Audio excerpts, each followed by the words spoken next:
சாபத்திற்குரியவர்கள் யார்? தாயிடமிருந்து மகனை எவன் பிரிக்கிறானோ, தாயிடமிருந்து மகளை யார் பிரிக்கிறானோ, பெற்றோர்களுக்கும் மக்களுக்கும் மத்தியிலே எவன் உறவை முறிக்கிறானோ அவன் அல்லாஹ்வுடைய சாபத்திற்குரியவன். திருமணமான பெண்கள் ரொம்ப ஜாக்கிரதையா இருக்கணும். திருமணமான ஆண்கள் ரொம்ப ஜாக்கிரதையாக இருக்கணும். யாருக்காக வேண்டியும் பெற்றோர்களை தூக்கி வீசக்கூடாது.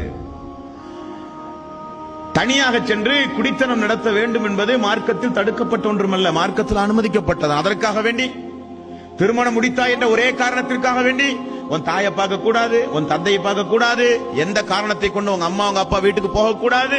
யார் இவர்கள்? அல்லாஹ்வுடைய சாபத்திற்குரியவர்கள். தாய்க்கும் மகளுக்கும் மத்தியிலே பிரிவினையை உண்டாக்குகிறவன், தாயையும் மகளையும் பிரிக்கக்கூடியவன். அல்லது பெண்கள் இப்படி என்னை திருமணம் முடிக்க வேண்டுமானால் உன்னுடைய தாய் தந்தை யாரும் என் வீட்டுக்கு வரக்கூடாது பெண்கள் சொல்லுவது, தாய்க்கும் மகனுக்கும் பிரிவினையை உண்டாக்குவது. யார் இவர்கள்? அல்லாஹ்வுடைய சாபத்தை பெறக்கூடியவர்கள். பெற்ற தாய்க்கும் பெற்றெடுத்த மக்களுக்கு மத்தியிலே வேறுபாட்டை கற்பித்து பிரிவினைகளை உண்டாக்கி அவர்களுக்கும் இவர்களுக்கு மத்தியிலே பகைமை உணர்வை உண்டாக்குகிறவன் அல்லாஹ்வுடைய சாபத்திற்குரியவன். நபிகள் நாயகம் ஸல்லல்லாஹு அலைஹி வஸல்லம் அவர்கள் கூறினார்கள்.